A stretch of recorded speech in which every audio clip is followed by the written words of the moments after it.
everyone. My name's Naba, if you don't know me or if you don't recognize me.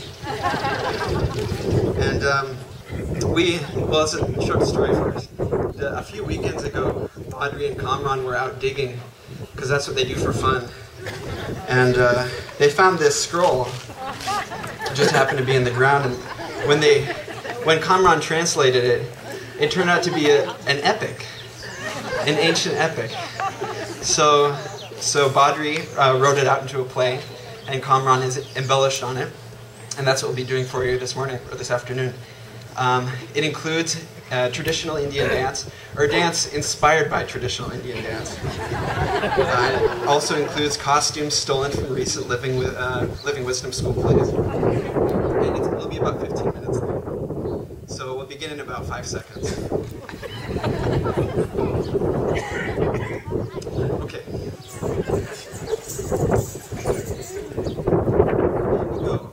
In a small village ashram not far from these very foothills, there once dwelt an aspiring, cheerful group of devotees, committed to high ideals. Their lives were simple, but not always easy, and sometimes they were forced to fight bravely for what they believed in. For many years, the village had enjoyed great prosperity, filled with the abundance of Divine Mother's bounty. During this time, the great Maharaja, Sri Anantaji, of the Jambavan Bear tribe, and his Maharini, the beautiful Princess Maria, were in charge of the village's farms and gardens. They communed happily with the earth. The plants and trees thrived, and all was well. Alas, the Maharaja and Maharini were called to go on a sacred pilgrimage into the Valley of Sacraments, where they were instructed to help usher in a new age of prosperity for the garage of the eternal religion. As they left, so too did nature's bounty. The crops failed, and the village members grew worried. They held a council one night to voice their woes.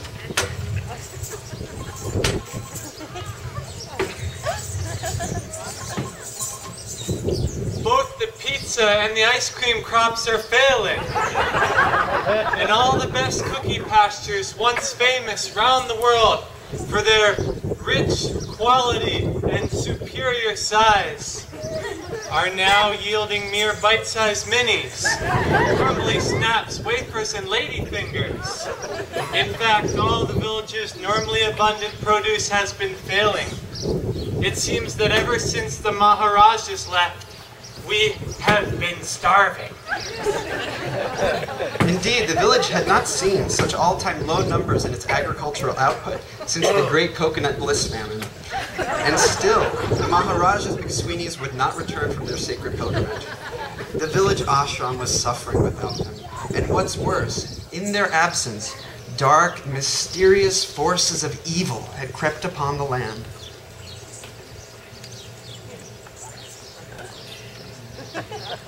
Oh no! The Canadian Goose Army has invaded the market lawn! And the 5th Gopher Battalion has launched a major offensive on the southern gardens! Who will protect us now that the Maharajas are gone? With war and famine upon them, those that had once thrived now endured a brute existence. Sri Stephenji of Encinitas, leader of the Kshatriya army, suffered doubly as he was helpless to fight off the geese and gophers without substantial nourishment. The normally plentiful reserves of pizza, ice cream, and cookies that had kept his muscles strong and his hair radiant had been all but exhausted. How can I protect my people when I'm so hungry? Dark times these are indeed, with war on 2 fronts, and no cookies or ice cream or pizza to eat. How am I supposed to lead the Kshatriya army to victory? Sri Stephenji had even tried growing out his shaggy hair in order to appease the gods with his potent, fertile locks, but alas, his hair just wasn't as impressive as he'd hoped. The crop losses had eliminated 3 of his 4 major food groups. Without pizza, ice cream, or cookies, Stephenji only had waffles and Dutch babies to eat, which made his normally radiant locks and flowing blonde tassels look droopy and forlorn.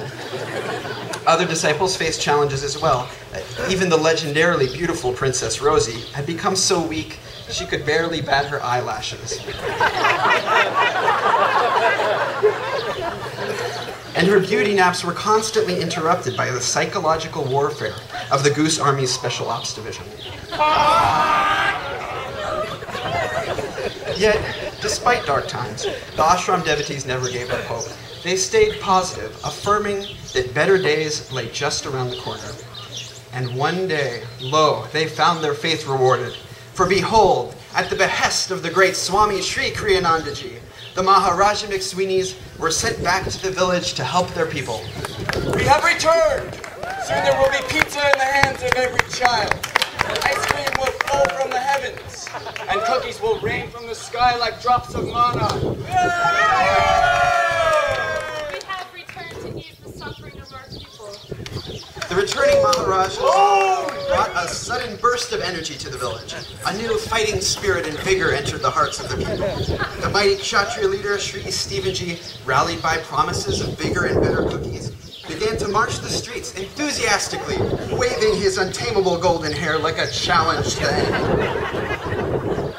That night, after the celebrations died down, the village Supreme Allied Commander Gehring and the other great Sadhu elders of the community met in secret with the Maharajas and agreed to give them an important asset, Inspiration House, to train a band of young and undernourished disciples with whom they could share their knowledge, experience, and wisdom. For months, the farmers labored in the fields preparing the land.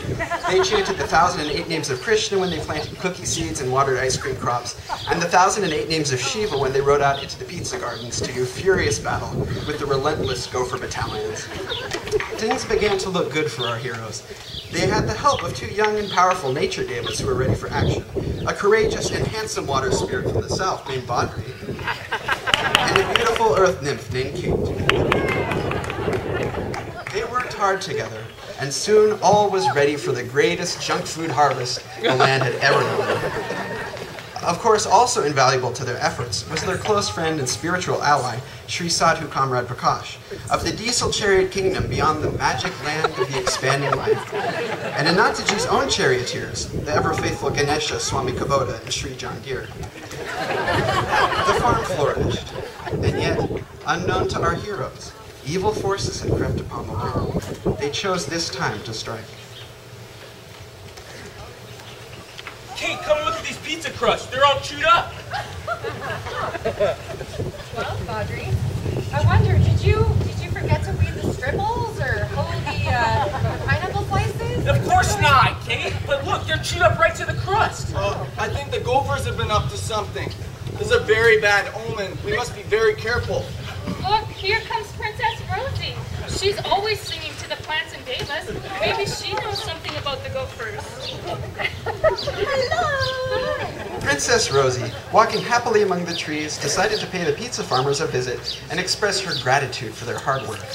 But as she came closer, something strange happened.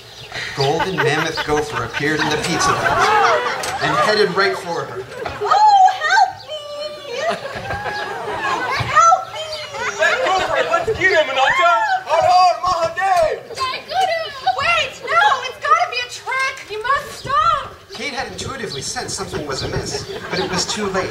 Before she or Princess Rosie could do anything, the evil Rakshasa king of North San Juanca appeared in a flash of smoke and seized the beautiful Princess Rosie for himself.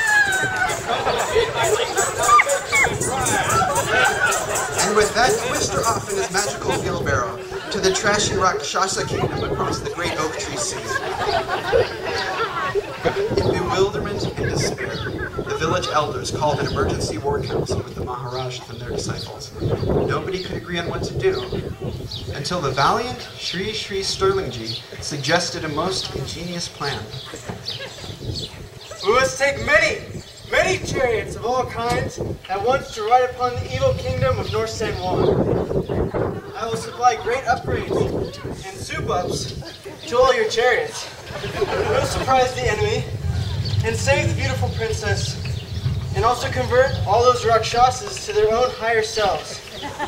But remember, we must have as many vehicles as possible. Yeah.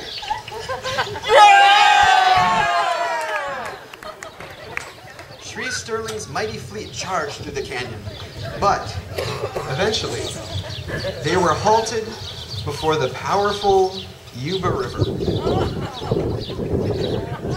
There's no way across! Appeal to that forest! And one of the Divine Mother will send us help!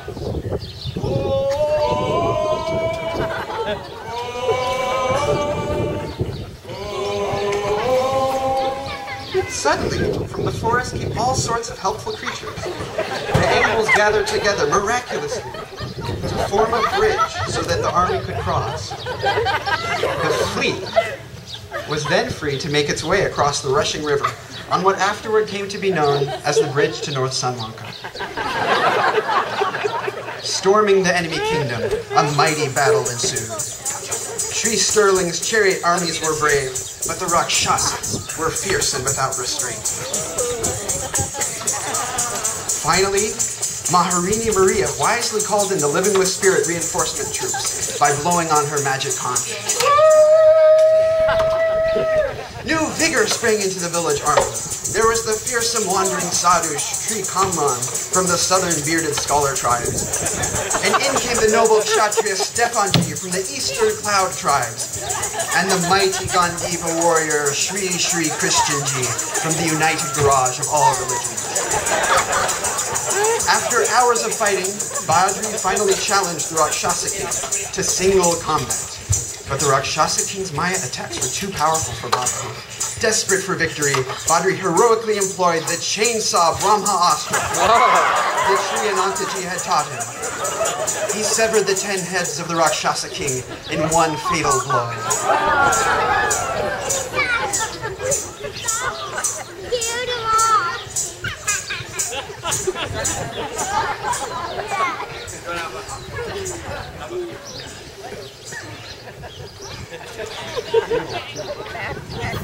Jai Guru! Let's now treat our adversaries with kindness and respect. All are invited over for the greatest pizza and ice cream celebration the village has ever known to celebrate Princess Rosie's homecoming. We will dance together and sing songs of virtue and dharma that has been restored throughout the land.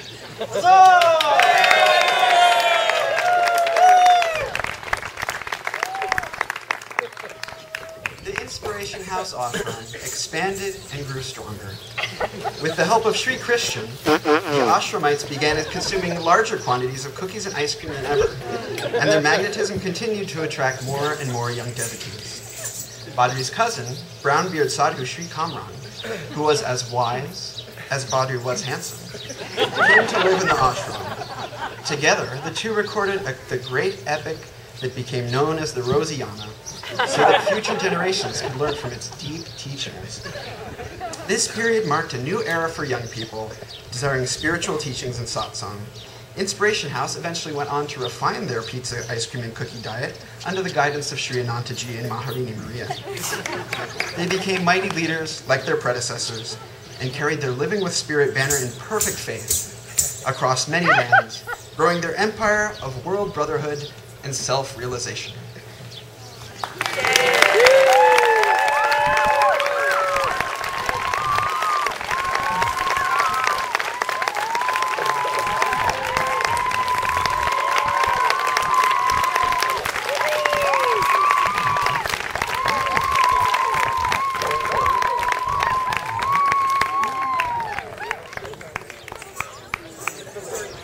Back to work, everybody!